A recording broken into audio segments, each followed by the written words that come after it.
Hello students, welcome to UK campus. I am Saurav और UPSC EPFO general English के vocabulary series में आज एक नया कंपोनेंट हम करने जा रहे हैं idioms and phrases. So let's begin. Directions: choose the response A, B, C and D which is most appropriate expression to the given idiom and phrases. मतलब आपके पास जो भी idiom और phrases दिए गए हैं तो ABCD में आपको वो रिस्पॉन्स चुनना है जो उसका सबसे अप्रोप्रिएट एक्सप्रेशन है, मतलब इसका मिलता जुलता या इसका सबसे बढ़िया मीनिंग जो है. ठीक है, तो चलिए स्टार्ट करते हैं. क्वेश्चन नंबर 1 है at the cross roads. At the cross road का मतलब होता है to be at stage where a decision has to be made. At the cross road का क्या मतलब होता है? वो स्टेज जहां आपको डिसीजन लेना बहुत जरूरी हो जाता है. ठीक है, तो अब डी ऑप्शन चेक करेंगे. एट एन इम्पॉर्टेंट स्टेज और decision. Eight the cross road का मतलब वो स्टेज जहां डिसीजन लेना बहुत जरूरी हो जाता है. क्वेश्चन नंबर 2 देखिएगा, a pearl of wisdom. A pearl of wisdom का मतलब होता है an important piece of advice. An important piece of advice. तो अब डी ऑप्शन चेक करेंगे. डी ऑप्शन आपका करेक्ट एक्सप्रेशन है इस इडियम और फ्रेजेस के लिए. Question number 3, a match made in heaven. A match made in heaven, ये तो वैसे भी आप समझ गए होंगे कि शादीशुदा जोड़े जो होते हैं, कहते हैं two people well suited to each other. दो लोग जो एक दूसरे के लिए बिल्कुल बने हुए हैं, उसी को बोलते हैं a match made in heaven. A marriage that is likely to be happy and successful. तो सी इसका आंसर हो जाएगा. क्वेश्चन नंबर 4 है a culture vulture. Culture vulture का मतलब होता है someone who is very interested in music, arts and literature. Someone who is very interested in music, arts and literature. तो ए ऑप्शन ही आपका आंसर है. Someone who is very keen और interested एक ही बात है, to experience art and literature. ठीक है. क्वेश्चन नंबर 5 है a death blow. A death blow का मतलब होता है stroke that puts an end to it. मतलब कोई भी एक्शन या इवेंट जो फैटल हो जाए, जो बिल्कुल एंड तक ला दे आपको. तो इसका डी करेक्ट ऑप्शन हो जाएगा. एन एक्शन और event which causes something to end और फेल. क्वेश्चन नंबर 6 देखिएगा, द जेवल इन द क्राउन. द जेवल इन द क्राउन का मतलब most important person among others. मतलब किसी ग्रुप में जो आपको सबसे वैल्यूएबल, सबसे इंपॉर्टेंट लगता हो. तो सी ऑप्शन चेक करिएगा, the most valuable thing in a group और थिंग्स. ठीक, the most valuable thing in a group of things मतलब किसी भी ग्रुप में जो सबसे ज्यादा इंपॉर्टेंट या सबसे ज्यादा वैल्यूएबल होगा, वही इसका करेक्ट.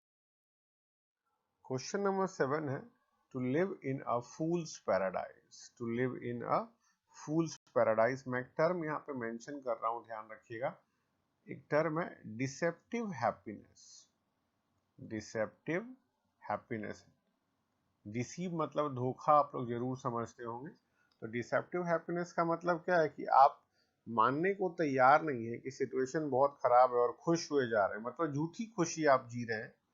ठीक है, उसी को हम बोलते हैं to live in a fool's paradise. तो ऑप्शन बी चेक करिएगा, to be happy because you will not accept how bad a situation really is. कोई सिचुएशन कितना बुरा है इसको आप नहीं एक्सेप्ट कर रहे हैं, इसलिए आप खुश हो रहे हैं. तो उसी को हम बोलते हैं to live in a fool's paradise. तो बी इसका करेक्ट आंसर है. आपका 8th है रॉटन एप्पल. रॉटन एप्पल का मतलब कुछ अच्छे लोगों में एक बुरा इंसान, या वो इंसान जो किसी न किसी को ट्रबल या किसी न किसी को किसी प्रॉब्लम में डालता रहता है. इसका भी बी ऑप्शन चेक करिएगा, one bad person in a group of good people. One bad person in a group of good people. 8th का भी बी आंसर है. क्वेश्चन नंबर 9 है to vote with your feet. To vote with your feet का मतलब होता है कि आप कुछ ऐसा करिए जिससे किसी को लग जाए कि हाँ आप उसको सपोर्ट नहीं करते हैं. You are no longer supporting someone और समथिंग. उसी को हम बोलते हैं to vote with your feet. ठीक, तो ए ऑप्शन चेक करिएगा, to show that you don't support something. To show that you don't support something, उसी को बोलते हैं to vote with your feet. तो ए ऑप्शन करेक्ट आंसर है. Question number 10 is verbal diarrhoea. बहुत common है ये, जो लोग बहुत ज्यादा बोलते हैं, बहुत टॉकेटिव होते हैं, लगातार बिना बात के बोले ही जाते हैं, उन्हीं को हम बोलते हैं, देखना इनको वर्बल डायरिया है. To talk too much. To talk too much जो बहुत ज्यादा बातें करते हैं लगातार, उन्हीं को हम बोलते हैं वर्बल डायरिया। क्वेश्चन नंबर 11 देखिएगा, to sail close to the wind. To sail close to the wind, इसका मतलब होता है टू डू समथिंग डेंजरस और कभी कभी इलीगल भी। टू डू समथिंग डेंजरस और इलीगल, तो इसका डी ऑप्शन देखेंगे, to do something that is dangerous. मैं यहाँ पे अपने मन से इलीगल मेंशन कर रहा हूँ, याद रखिएगा, कभी कभी ये भी पूछ सकता है। ठीक है, तो 11th का डी ऑप्शन जो है वो करेक्ट एक्सप्रेशन है, करेक्ट आंसर है। Question number 12, a double entendre. A double entendre का मतलब होता है डबल मीनिंग वर्ड।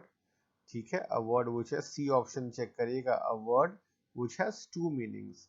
और नॉर्मली उसमें जो एक मीनिंग होता है वो इनडिसेंट होता है, बहुत मतलब भद्दा होता है।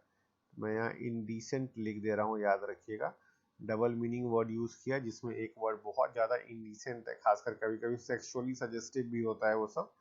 तो डबल ऑन्ट्रांड का मतलब अ टू मीनिंग वर्ड, आप उसको डबल मीनिंग वर्ड भी कह सकते हैं, या word which has two meanings. Question number 13। Question number 13 है डर्ट चीप। डर्ट चीप मतलब बिल्कुल कौड़ियों के भाव जो चीज मिलती है, एक्सट्रीमली चीप, उसी को हम बोलते हैं डर्ट चीप। तो पहला ही ऑप्शन है, यही आपका करेक्ट एक्सप्रेशन और आंसर है। क्वेश्चन नंबर 14, अ श्रिंकिंग वायोलेट। अ श्रिंकिंग वायोलेट का मतलब होता है जो इंसान हद से ज्यादा शर्मीला हो। तो शर्मीले को हम शाई कहते हैं, आप जानते ही हैं। तो बी ऑप्शन को टिक करिएगा, यही इसका करेक्ट आंसर है। अ श्रिंकिंग वायोलेट का मतलब अ शाई पर्सन, बहुत ज्यादा शर्मीला इंसान। Question number 15, Gordian knot. Gordian knot का मतलब होता है डिफिकल्ट प्रॉब्लम, कोई बड़ी समस्या जिसको जटिल समस्या कहते हैं। ठीक है, तो सी ऑप्शन को चेक करेंगे, यही आपका करेक्ट आंसर है। Question number 16, fall in a heap. Fall in a heap का मतलब होता है वो इंसान जो अपना खुद के फीलिंग्स पे कंट्रोल खो दे, अपने खुद के फीलिंग्स पे कंट्रोल खो दे। तो to lose control of one's ओन फीलिंग्स, 16 का सी, सीधा सीधा इसको मार्क करें और आगे चलें। Question number 17, have a conniption fit. Have a conniption fit का मतलब टू बिकम अनरीजनेबली एंग्री, हद से ज्यादा बिना बात के गुस्सा हो जाना, टू बिकम अनरीजनेबली एंग्री। तो आप इसको नियरेस्ट मीनिंग के लिए टू बी वेरी एंग्री को आप टिक कर सकते हैं, ये करेक्ट आंसर होगा। Question number 18, to be in seventh heaven. To be in seventh heaven मतलब बहुत ज्यादा खुश होना। तो टू बी एक्सट्रीमली हैप्पी आपका फर्स्ट ही ऑप्शन दिया गया है, to be extremely happy. Question number 19, hand in glove. Question number 19 है आपका हैंड इन ग्लव। इसका मतलब होता है एसोसिएशन या एक साथ काम करना। तो बी ऑप्शन को टिक करेंगे इसके लिए, working together, working together. Question number 20, nib in the bird. Nib in the bird है, ये बड़ा बढ़िया फ्रेज है, ध्यान रखिएगा। इसका मतलब होता है कि छोटी छोटी समस्याओं को सॉल्व करके किसी बड़ी समस्या से बच जाना। ठीक है, छोटी छोटी जो चीजें, छोटे छोटे प्रॉब्लम्स जो आते रहते हैं, उनको अगर आप रोक देते हैं तो बड़ी प्रॉब्लम कभी नहीं आएगी। आप कह सकते हैं handling a minor problem to avoid a crisis.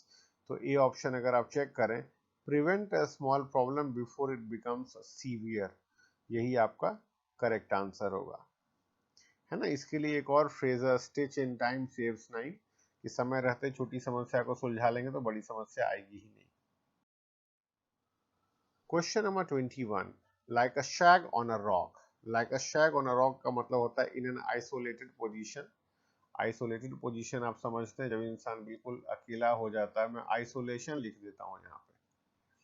ठीक है, इन एन आइसोलेटेड पोजीशन, तो कंप्लीटली अलोन को आप टिक करें, मार्क करें, यही करेक्ट एक्सप्रेशन है इसका। तो like a shag on a rock का मतलब completely alone. Question number 22 repeat हो गया है, a pearl of wisdom. A pearl of wisdom का मतलब मैंने आपको बताया था, in an important piece of advice. An important piece of advice, तो डी को टिक करते हैं और आगे चलते हैं बिना टाइम वेस्ट किए। Question number 13, a paper tiger. कागज का शेर, बाघ जो भी हो, पेपर टाइगर मतलब वो चीज जो आपको डेंजरस दिख रही है, थ्रेटनिंग दिख रही है, लेकिन उसका इफेक्ट कुछ है नहीं। तो आप ए ऑप्शन को देखेंगे, अ पर्सन और organisation that appears powerful but actually is not, जो सिर्फ पावरफुल दिख रहा है कुछ भी नहीं, उसी को पेपर टाइगर कहते हैं। ठीक है, क्वेश्चन नंबर 14, लिली लिवर्ड। लिली लिवर्ड का मतलब होता है जो कावर्ड होते हैं, ब्रेव नहीं होते हैं, तो नॉट ब्रेव बी को टिक कीजिएगा। Question number 25, eat like a bird. अब आपको पता ही है चिड़िया कितना ही खाती है, जो लोग बहुत कम खाते हैं हम उनको बोलते हैं ईट लाइक अ बर्ड, मतलब eat very little. Eat like a bird का मतलब ईट वेरी लिटिल। तो स्टूडेंट्स, अगर आपको ये इडियम्स एंड फ्रेजेस का सेशन पसंद आया हो तो प्लीज इस वीडियो को लाइक करें और ज्यादा से ज्यादा शेयर करें। आप जिन फ्रेंड्स को भी जानते हैं जो यूपीएससी ईपीएफओ का एग्जाम दे रहे हैं उनसे तो जरूर शेयर करें। और ऐसी ही और वीडियोस के लिए please do subscribe the channel and stay tuned to UK campus. Thank you, thanks for watching.